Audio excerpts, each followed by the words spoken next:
With the NFL draft now in the rear view, let's give these draft classes some grades. I already went over the NFC earlier today, so it's time for the AFC. But what's crack-a-lackin'? It's your boy Broshmo, just in case you did not know. So go ahead, become a bro and subscribe. Leave this video a thumbs up if you enjoyed the content. As always, let me know what you think in the comment section below. I love having that nice, beautiful football discourse. I will be covering reaches, steals, and I'm going to take a look at maybe some of the best undrafted free agent classes later on this week.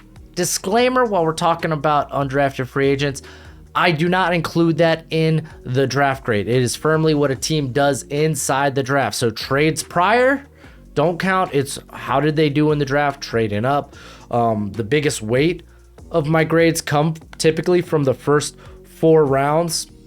And then if obviously there's some steals there, that in rounds 5, 6, or 7, that holds some weight. But let's go ahead, get into it with the Baltimore Ravens. Actually, one of my favorite draft classes. I gave them an easy A+. Nice way to start the video off. We're going to start it off on a high note. Kyle Hamilton, great. They just got great football players in the first round because they traded Hollywood Brown for what essentially was almost the same worth of AJ Brown. Ridiculous. And they got Kyle Hamilton, who was arguably the best safety in this class. Some people, that's up to discussion for, but I really like Kyle Hamilton. Him at 14 was exceptional value, by the way. Called that in my predictive mock draft. And Tyler Linderbaum, one of my favorite prospects. They actually, after they picked up the 23rd pick from Arizona, they moved down to 25, just grabbing more value, right? And got Tyler Linderbaum. I thought that was great. David Ojabo was arguably a first rounder in this class until the Achilles rupture. There we go. Got my vowels all messed up. So that was great as well. But in the 3rd round, picking up Travis Jones, just how much value can you get, Baltimore Ravens? How much value can you get? Those first 4 picks, I utterly loved, and I was like, these guys are slaying the draft. And they proceeded to make some good picks on day 3. Jalen Armour-Davis, not a big sample size because of injury, but he looked very good this year.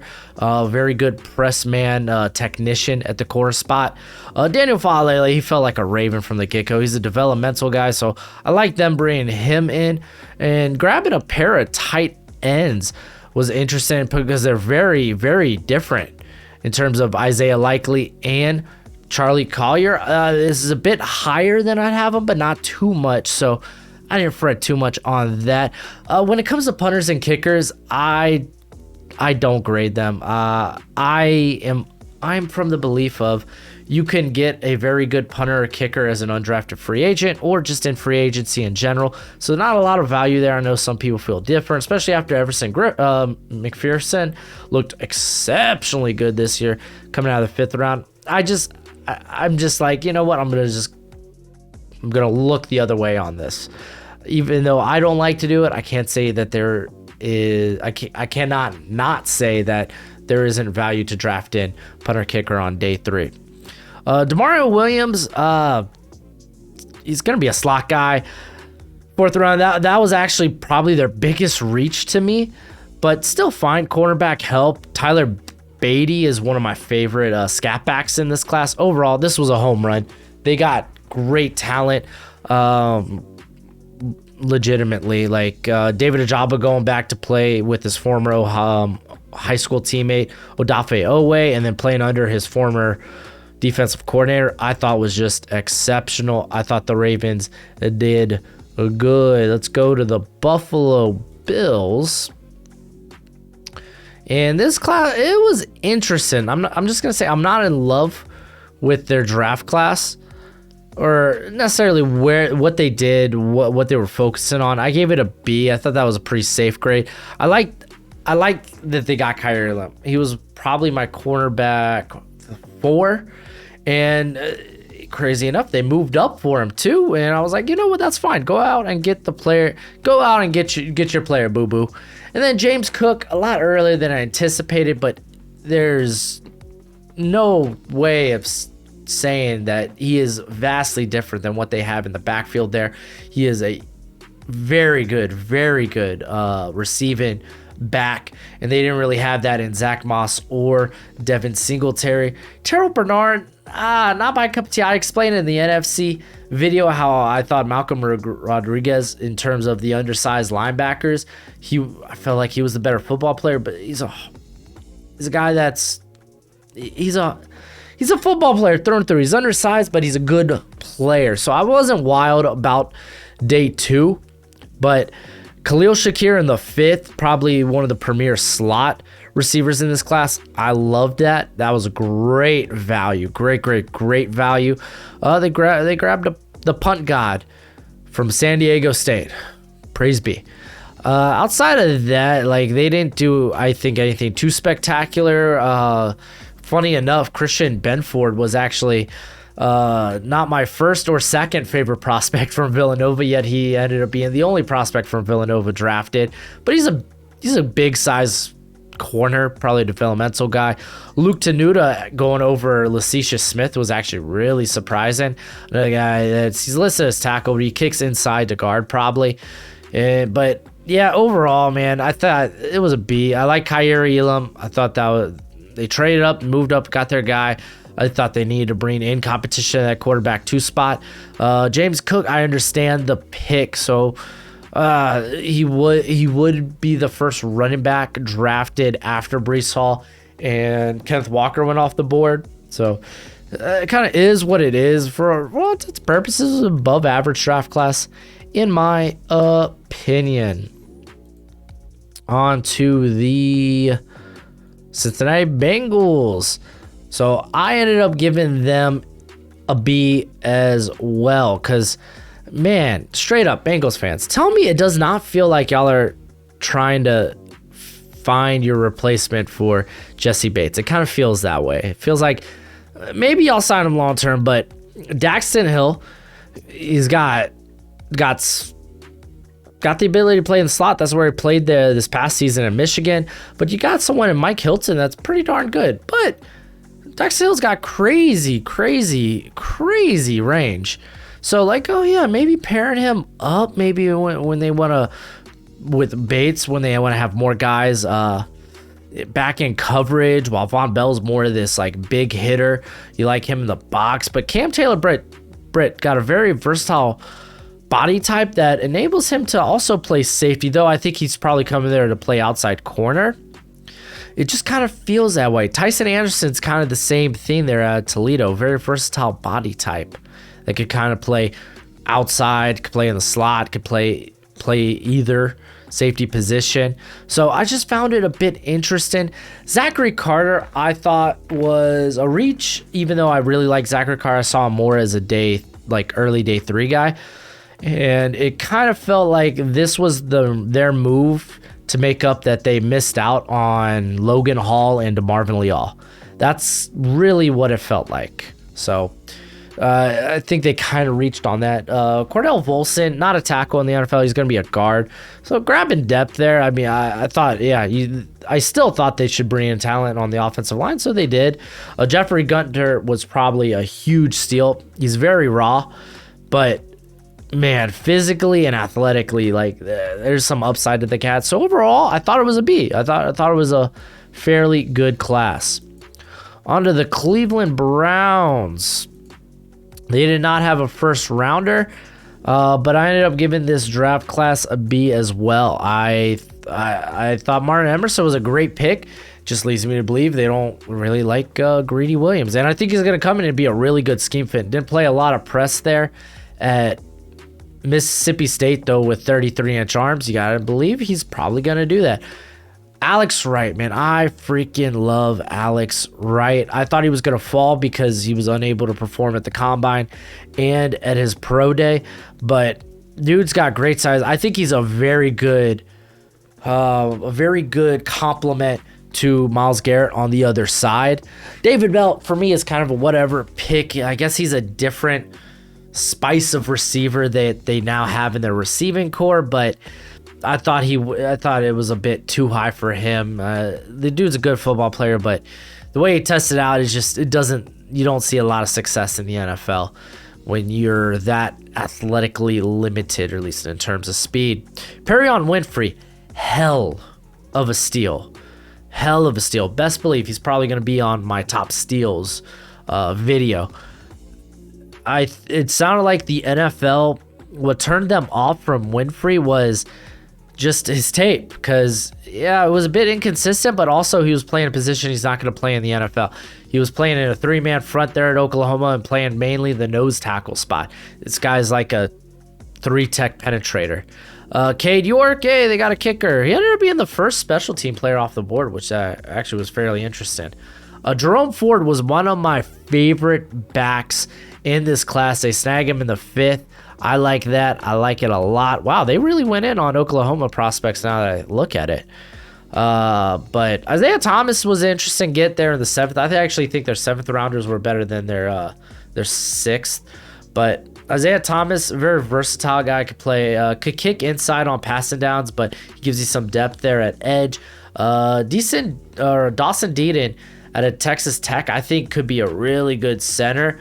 And now that they're gone, don't have JC Treader, so Nick Harris takes the reins here. It gives you maybe a bit of insurance on that. But overall, for not having a first, moving back out of the second, I thought they did a good job with their draft class. So yeah, nice and B. All right, on to the Denver Broncos. I gave this draft class actually a B plus. Nick Benito was one of the toughest guys to kind of figure out where he may go in this class, because I really feel like he's a very specific scheme fit. Looks like the Broncos, they know what they want to do with him. I like that. That's great value.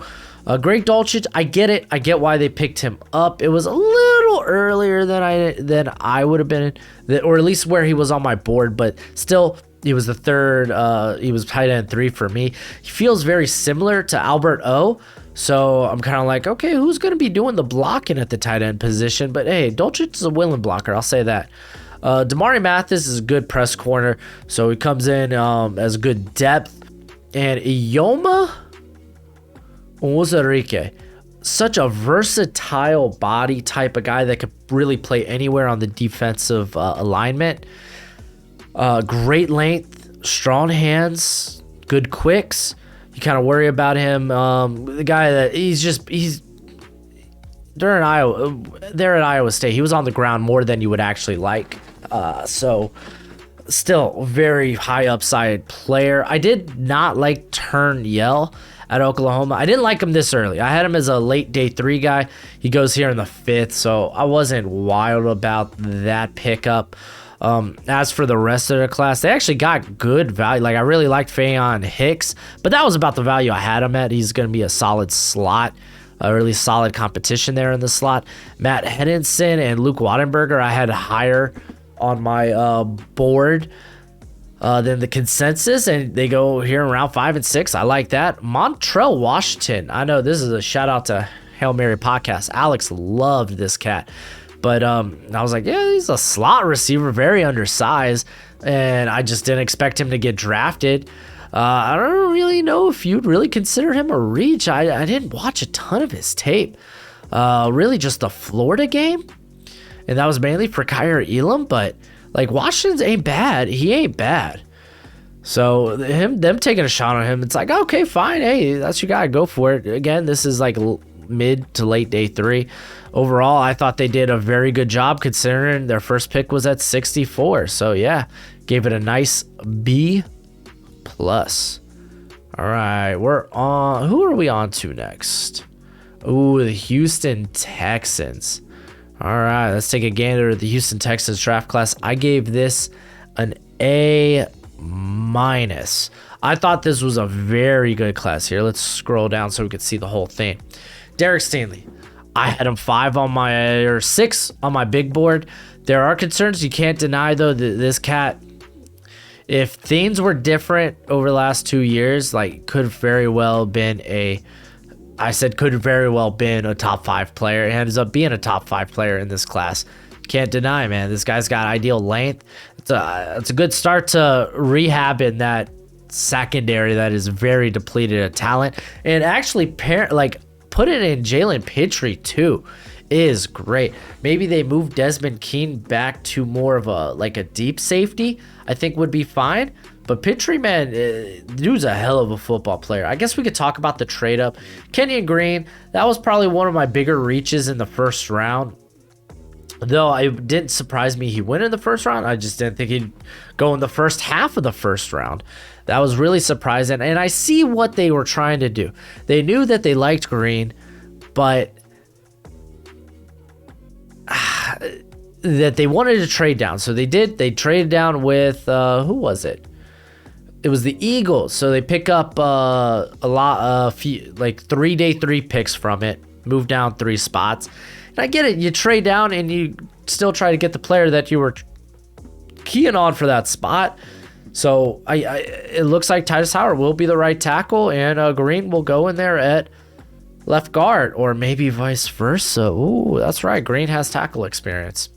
John Mechie, for me, that was a bit of a reach. I know a lot of people, there's people that really like John Mechie, and he's just not necessarily my cup of tea. I kind of just see him as a slot guy. Matter of fact, they traded up in front of the Ravens. They traded in front of the Ravens twice to grab Alabama prospects, which was very interesting.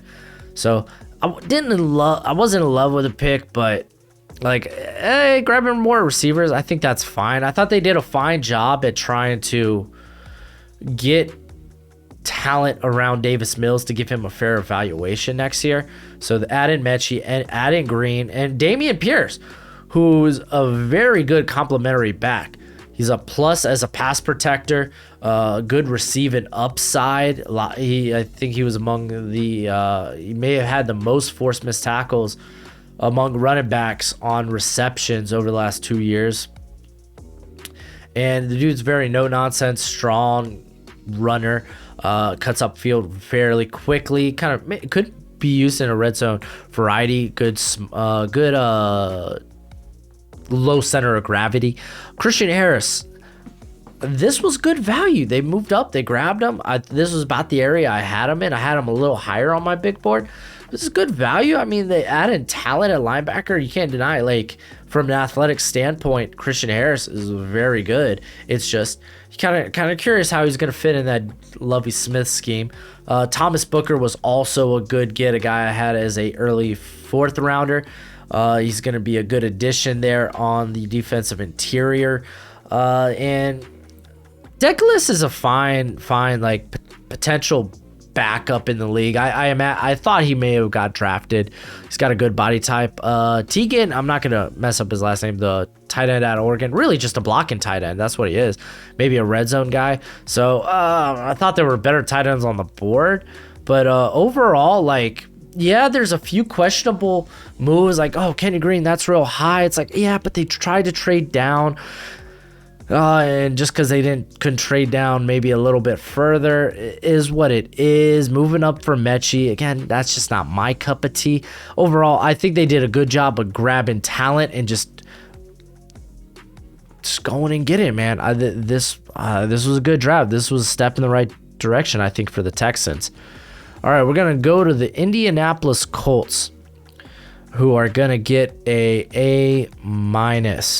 They did not have a first-round pick, but they may have had the best day two. I'll just say this. They may have had the best day two of any team. Like, at first, like, their first 2 picks, I was like, Alec Pierce is fine. He went a bit higher than I thought he would, but I get it. They get a nice vertical threat there to pair up with Michael Pittman. Jelani Woods, okay. He's probably a bit of, right now, a project tight end, but you see the upside. Like, dude's got very, very good physical frame, very good athletic testing, kind of had a breakout year this past year. Like, he's something worth developing, and that's why I think he was tight end 2 for me. And then these 3rd round picks were like some of my favorites. They were just picking my guys. Bernhard Raimann, he had a similar to Evan Neal, though it turns out a lot of that was untrue. They had late medical concerns, and apparently it was from not getting reached, like they were flagged at the combine and then didn't get a medical check prior or after that. So it could be a nothing flag, but I think Bernhard Raimann's a guy that can start now. I'm a big fan. Dude's only been playing tackle for 2 years, and the learning curve is, I don't think, nearly as high as people think it is. And Nick Cross was one of my favorite safeties. Outside of Daxton Hill, I thought he had the best range in this class. And dude comes in like a heat-seeking missile. He was like my, you could say his ball skills are very similar to like an Andre Sisco. There are times he gets blown up in coverage, but this dude comes away with a lot of interceptions. Big fan. And they continue drafting my guys on the interior, like Eric Johnson. I was a huge fan of at Missouri State. If you followed me during the NFLPA poll week and Senior Bowl week, like this was my guy that like gained a lot of steam for me. Curtis Brooks was someone I got to late, and I was like, man, dude, this guy's got like day 2 traits, dude. Just plays so great. And then it's like, he's 25. That's why he's so low down boards. But he's a good player. Andrew Togeltree, another developmental tight end, though. Tested out well, but he's a former wide receiver. I think he came from Findlay. I don't know, wherever that college is. Went to Youngstown, moved to tight end, and the ball skills weren't great. But he tested out like a monster. So, yeah, he's a lot bigger project than Woods would be. But overall, it's really what their day 2. They legit had the best day 2 of any team in this draft. Absolutely loved it. All right, we're going to continue our stroll through the AFC South. We're going to take a look at the Jacksonville Jaguars.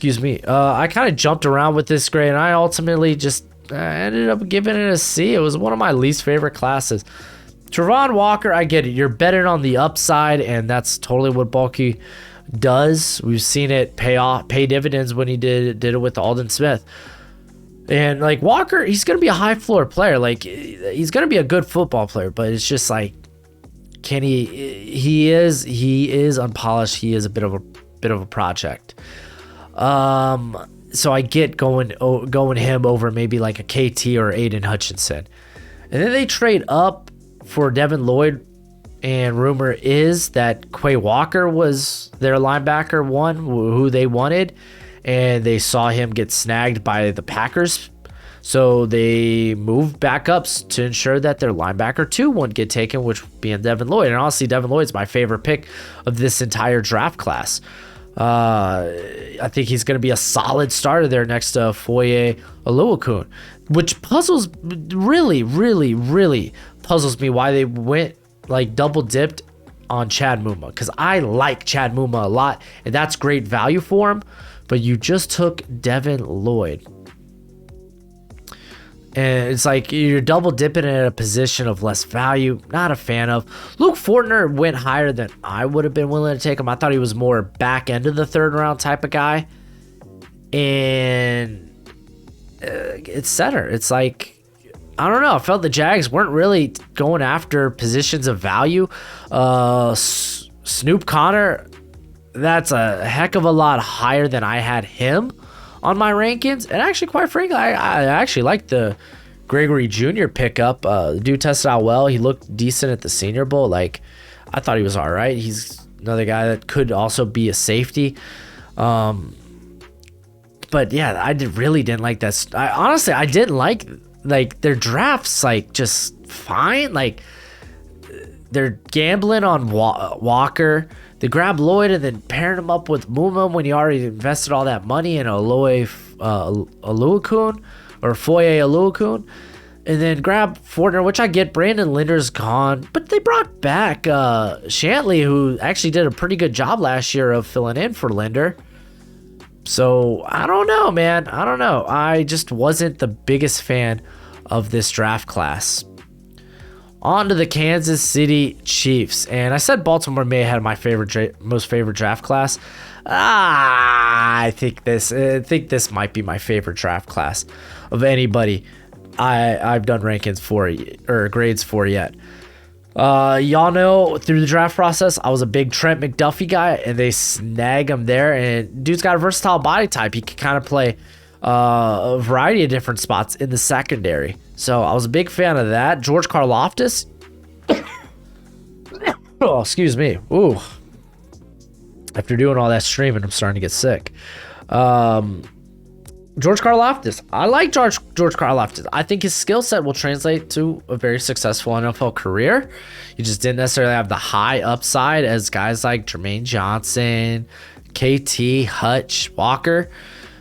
So legit, like the Chiefs with their first 2 picks, they grabbed guys inside my top 14.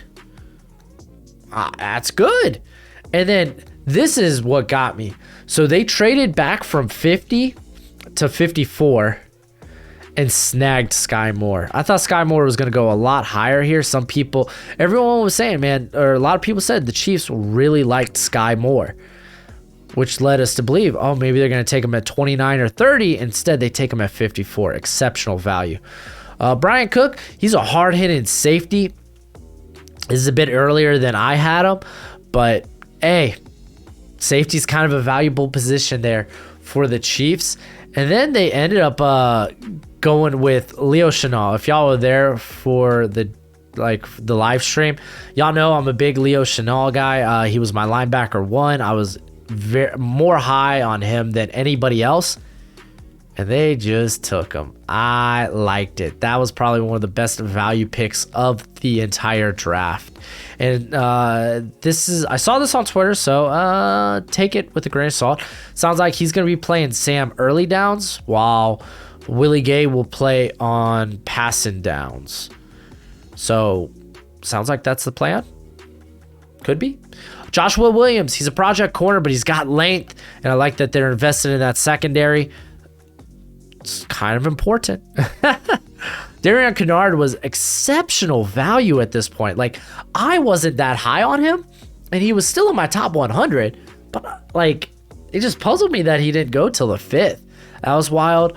Then they grabbed a couple of other guys in the secondary. Jalen Watson, I wasn't that high on him, but again, 7th round, that's about good value. They grabbed the cat out of Marshall. Didn't watch much of him, so I couldn't really tell you about him, but I know he led Marshall with interceptions.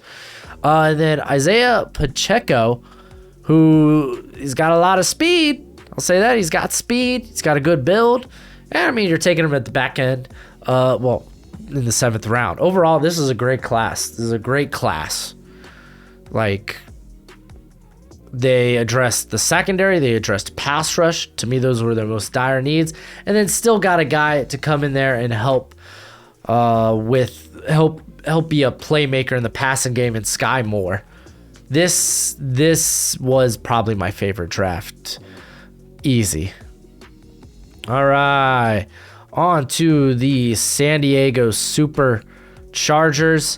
They grabbed Zion Johnson. I liked that. Hey, yeah. Build around Justin. There we go. Justin Herbert while he's on that rookie deal. So they grab Johnson. I imagine he's going to play right guard. And then they got great depth. Another steal of the draft. Jamari Sawyer. Don't know why the NFL wasn't higher on him. So he's going to come in and be a guard too. So that's great depth. Then they grabbed JT Woods. This was higher than I'd be willing to take JT Woods. Did I put up the grade? I'll put B-, by the way.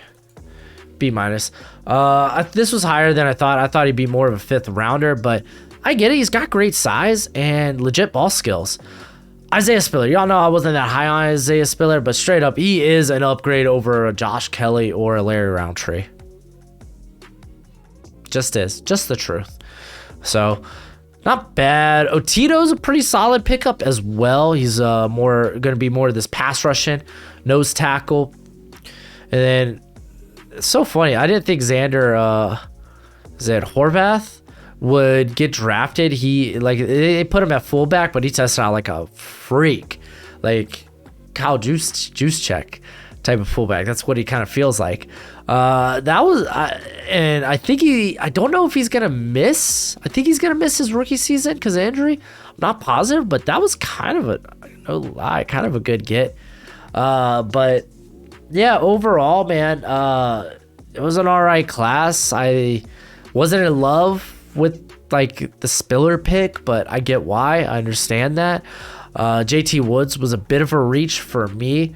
And I mean, to be fair, like they didn't really hit, like they hit needs, but not a lot of positional value. Like wouldn't it be crazy if Zion Johnson ends up being right tackle and they put Sawyer at right guard? I don't think that's the case. Sawyer's just depth. I'm pretty positive, but that would be kind of wild. All right, let's move on to the Las Vegas Raiders. I gave them a nice and B. So they moved back from 86 to 90, pick up 169, and got Dylan Parham. That was probably my favorite move. Actually, in the 5th, Matthew Butler was exceptional value. Got a penetrating 3-tech. And, I mean, earlier they grabbed a penetrating nose tackle in Neil Farrell. So that was pretty cool. Zamir White, man, what a pickup. Because, like, they did not give the 5th-year option to Josh Jacobs. Woof, woof, woof. Brinson Brown's kind of whatever. I had him as a UDFA, but Darren Mumford's good. Ceiling's not high on him, but he's going to be a good depth player, good replacement starter in the NFL. Like, overall, like, I mean, if you think about it, they didn't really address need, but they didn't really address a lot of positional value. Like, I wouldn't mind if they took a shot somewhere at corner, but again, your first pick's at 90. I think this is, for all intents and purposes, kind of like the best you can really do with that. But I really love the Dylan Parham pick. I think that was easily their best pick. Here, let's scroll up a little bit. Let's take this B down and let's take a look at Miami Dolphins, because I wish I can give them a B. I'm gonna give them a C+. I'm a Dolphins fan. Straight up, I thought Eric Azakuma, he was a big reach. I thought he was a big reach. I wasn't the biggest fan. Some people really like him.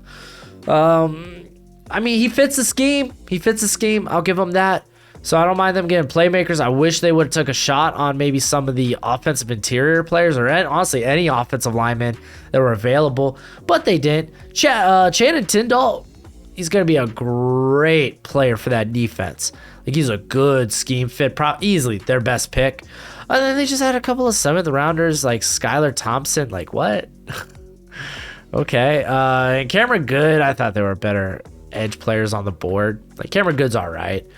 But, yeah, like, for as good as Tyndall's pick was, like, I'd much rather if Izukama was a offensive lineman. But he's a good scheme fit. Just a guy that I wasn't terribly that high on. All right, on to the New England Patriots. Thank goodness. Let's talk about the Patriots. I said this, I tweeted it out. I said they had my worst draft grade. I gave them a D. And I know Patriots fans are gonna be like, "Oh well, who are you to talk about the way Bill Belichick works? Ooh, the Sith Lord himself." And it's like, listen, I get it. Go draft your players, but like, when the bulk of the NFL is mocking you for taking Cole Strange, who was the biggest reach in the first round, which sucks. He's a good player. Like, I thought he would get real second round hype. Why not trade down more? The freaking Jets wanted to trade back up into the first round for Breece Hall. Why not trade down and grab more value? Isn't that your thing? Because they already traded down once. Like, it didn't make sense to me. I think going into this, you need to have, like, you got your board, yes, and you want to follow your board, but you also have to have a good feel for the consensus board. That way you're not trying to, like, reach terribly on these players. It's about understanding, okay, this is probably how the NFL feels about this player, so I could probably get them a little bit later. When I did a walk the mock, I was Houston Texans. I was facing other content creators, and even though I was super high on Leo Chanel, I was like, no one else is going to be as high as I am on him. So I won't take him in the first round, even though I have a first round grade on him. And I'll just kind of wait and see how he falls. And I ended up getting him early 3rd round. And, like, that's how you play it. That is how you play it. When there is someone you have so high on your board, but you know the consensus isn't high, you trade back. You keep that player in mind, and you get them at a good value. Like, someone even argued maybe, like, taking Chanel was a bit of a reach early 3rd, but not to me. I had a first round grade on the cat. But you need to understand, like, just looking at the Patriots draft, I feel it's you look at it and it's just like there's no understanding of what the consensus looked at. They probably didn't look at other analysts, evals, or where other teams may be going. Like, there was no study of that. They just went in with guys that they liked and drafted them when their pick was up. Like Tyquan Thornton. In the draft, like during the live stream, I was like, yeah, he's a guy like you look at and try to compare it to like an Anthony Schwartz who went late third, and you're like, no, he's a much more well put together receiver. I could see him going maybe earlier in the third round. And then you take a mid-second. Again, that wasn't like their biggest reach by any means, but still, like there's a case there to be made. Like, okay, why not just continue trading back? Like, there were a lot of trades happening during this draft. Matter of fact, they traded up for him. So Marcus Jones was a fabulous pick, but then doubling up with Jack Jones, who is a slot in the NFL. Both these guys are slots. They're undersized corners, and I mean undersized corners. They're not playing on the outside. And don't you have Jonathan Jones already there at the slot? So it's like, I don't know, what are you doing? Like Jack Jones, it's going to be a good special teamer as well. And Marcus Jones is a good return man. So it's like, don't tell me you're getting special team players here at this pick. I love the Pierre Strong pick, but then why are you going back to the running back well with Kevin Harris, knowing you actually have good running backs? And Damian Harris, Ramondre Stevenson, like, riddle me that, Batman. And it's not like those, like the guys they picked, Kevin Harris, Pierre Strong, are vastly different than the type of running backs they already had on the roster.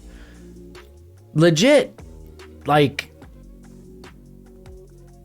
it almost feels like they have one type of running back. They're all kind of the same type of running back. So, then Bailey Zappi, like, okay. And they took him ahead of Sam Howell. That was pretty funny. But that's neither here or there. Bailey Zappi's like, oh, yeah, we're going to develop a backup quarterback. And it's like, come on, man. Like, what is this draft? You drafted 2 slot guys at corner when you have a hole on the outside. Cole Strange, we talked about, he's a reach, but he's a good football player. I don't doubt he's going to be good for the Patriots. I mean, we could talk about what they did in the late day 3. Like Sam Roberts, be honest, I couldn't find film on the guy. Who would have thought Northwestern Mississippi State film be hard to come by? But did saw his combine, and I don't know. Again, I'm not gonna fault guys for taking shots on day 3 on maybe guys I'm not high on. Chaz Hines is actually pretty solid, but y'all know how I feel about Andrew Stubner. So not only did I not like the draft, they also took who was the most overrated prospect in my overrated prospects video.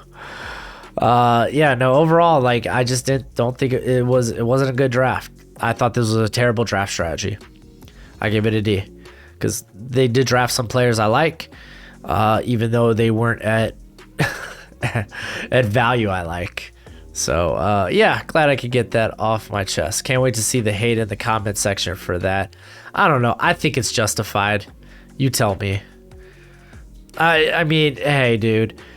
I'm just saying, you got to understand how the consensus board works. Even if you're going to take a guy early, like, there's such thing as like, oh, this is too early. Like, yuck. What are we talking about next? The New York Jets. They had a heck of a first round. I ended up giving them an A. They just fell short of an A plus. Just because I thought their day 2 and day 3 just wasn't all that. And to be fair, they probably had the best day 1 of any team. I think the Giants can make a good case, even the Ravens. But grab an edge, corner, wide receiver, like Sauce. I love Sauce. He's going to be a good fit. I'm all about adding talent to the perimeter, whether it's at wide receiver or at corner, and they did that with Sauce. Then they did it with Garrett Wilson, who I think is a great scheme fit for Matt LaFleur. Is it Matt? Do I got the wrong LaFleur? I tend to do that.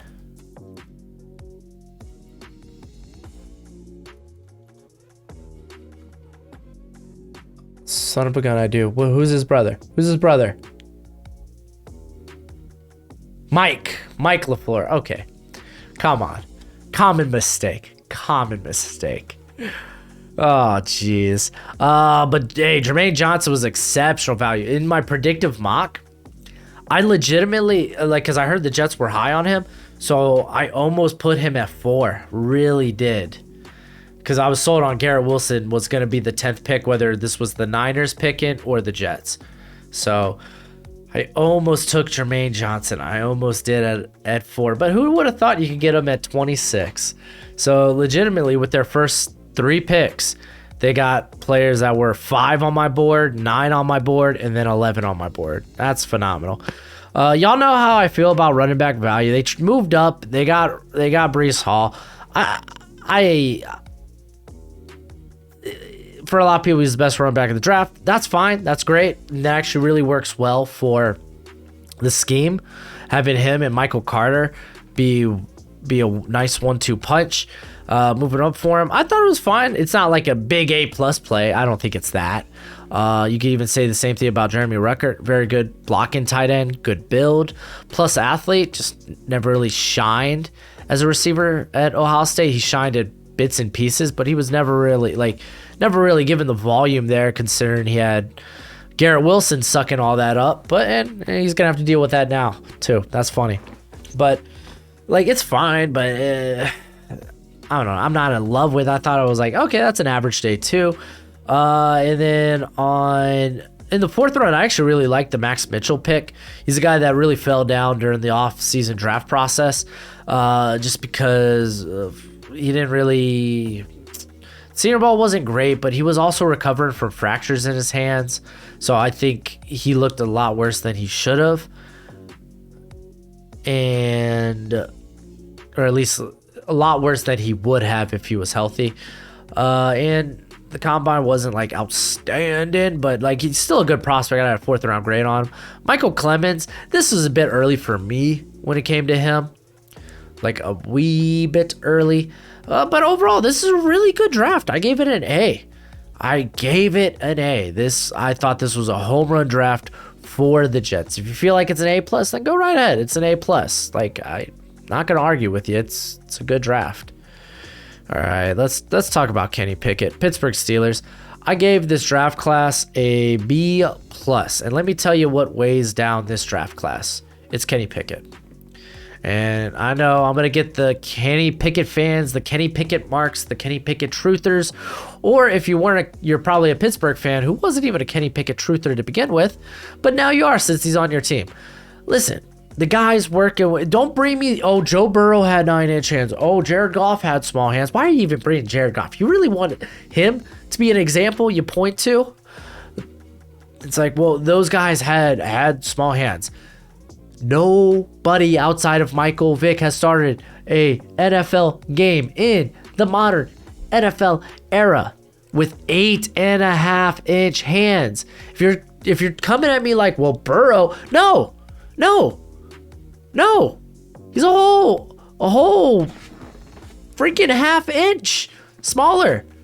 That's substantial in the NFL. You're bringing a disingenuous argument. That's not an argument. You can't pull to that example. We talk about a 9-inch threshold. Joe Burrow met it. Your boy did not. You're going to worry about fumbles. When he was handling NFL football at the Senior Bowl, guess what? Fumbling snaps, you'd be like, that's disingenuous. The weather was sloppy. Okay, they moved inside. What happened? Whoa, the ball was still coming out wobbly. There was no zip. Arguably, it looked like he had the weakest arm there. And Bailey Zappi was there. No, Bailey Zappi's arm's okay. But arm strength's not what he's known for. It's listen, Kenny Pickett's fine and all. And you know what? You getting him at 20 is a win. But you got to understand, with Malik Willis there, with guys with far bigger upside there, you're betting on a guy who, quite frankly, I think his ceiling is a top 8 to 12 quarterback. And if you're going to be well, we could win with that. It's like, cool, maybe set your sights higher. Like Kenny Pickett. Imagine, where would Kenny Pickett fall if Pittsburgh didn't take him there? Based on how the NFL viewed this quarterback class. Because keep in mind, there was no quarterback taken in the second round. We didn't see it until what? When was Ritter picked? Because it was Atlanta, like early in the third. So like, listen, Kenny Pickett's way under grade down here because I thought George Pickens, that was great value. Well, not great value. It was about right value. But him making it there, that's a win. Especially after he was kind of potentially hyped up to go in the first. DeMarvin Leal, a guy who used to be known as a first round talent that had a bad, mediocre second half of the season, had a stupid drug arrest on, we're talking less than 2 ounces of marijuana, like he was back in middle school. Like, come on, man. Like, the dude's a good player, though. And he's coming to the right system. Calvin Austin was a steal in the fourth. He was my top gadget guy. So you can see why I don't like the Wandale pick the Giants made. And then Connor Hayward, he's going to be shacking up with his brother. That's sick. And he's a Steelers guy. I mean, yeah, Derek Watt's there, but someone's feelings are going to get hurt. I'll just say that. Like, overall, I thought this was a really good draft. It's just Kenny Pickett. You're not really betting on upside. And you're taking a guy who you're hoping is the exception. Michael Vick has been the only exception to the sub 9-inch hand rule. And guess what? Fake slide or not, Kenny Pickett ain't Michael Vick. He just ain't. Overall, still a good class. I gave it a B+. I don't know what you want to argue about. All right. Hopefully that's my last ever Kenny Pickett rant I'll ever have to do. I really hope the guy succeeds. I'm rooting for him. I like the guy. He seems like a real nice guy, and there's a reason why people liked him better than some of the other quarterback process. Because yeah, the dude reads the middle of the field a whole lot better, and he's more pro ready in that regard. But also, you are gonna worry about, You're gonna worry about Kenny Two Gloves. I'm just gonna say that. All right, are we on our last AFC team? Yeah, I guess Tennessee Titans are the last team here. And I actually gave them a B+, and I feel like this is very, what's the word? Generous? I was borderline B with this because I'm straight up. How are you going to trade away A.J. Brown for the same price as a Marquise Brown? I think that's actually probably more on the Cardinals though, and I think y'all got about right value. And it's like, I just don't like the idea, like you have him like Treylon Burks. He now has the burden of, hey, we legit traded AJ Brown for you, go out and produce. Like, that's not fair. But the Burks pick's fine. Roger McCreary pick was a bit interesting. I imagine he's gonna be playing on the outside. You kind of wonder, maybe with that, like the shorter sub 30-inch arms, that he play on the outside. I know he took slot snaps at the Senior Bowl because there were some concerns about that, but the dude's a good player. I think he can make it work on the outside, and he's good. He's got he's got an ability to kick inside, if not for like injury, because you got Caleb Farley, who's just one walk-in injury concern. Christian Fulton was a bit beat up last year. Elijah Molden, though, that's your slot guy. Nicholas Petit-Frere, I thought, was a very good pick. I think he could start left guard right away because the dude's got an ideal frame, ideal length, and honestly, good athleticism and a man his size. He's a bit of a project tackle because I think there's a lot of rework into his technique that needs to go through, but as a maybe a potential, at least, heir apparent to Taylor Lewan, I don't mind it. And then obviously Malik Willis was a huge steal, big upside, and I'm just hoping now that he's here and he's this late third round pick that he actually gets a chance to be the heir apparent quarterback after the Titans are done with Tannehill. Because it's very easy to go into next year's draft if you happen to be picking early and be like, you know what? I mean, we did draft Malik Willis, but he was just a third rounder. Let's go ahead and maybe go in on a better quarterback class. I'm just hoping he gets a fair shake.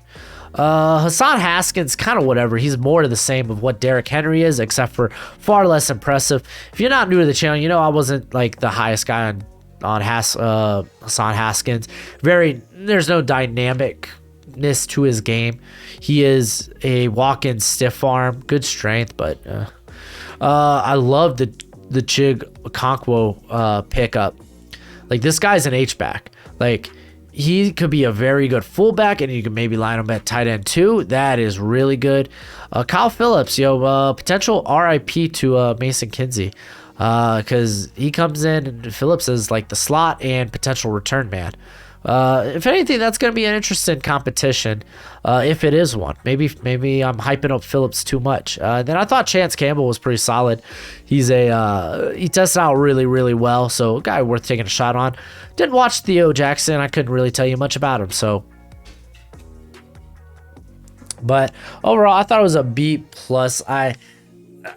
It's the trade. Well, I thought it was better than obviously the Hollywood trade, but still, now you got Burks that's the burden. Like, we traded AJ Brown and drafted you. So that kind of sucks, but it is what it is. Overall, I thought they did good. They got solid players. Let me know, though, what you think in the comment section below. That's it for the video. Go ahead, do that YouTube thing. As always, until next time, you be easy, my friends. Later.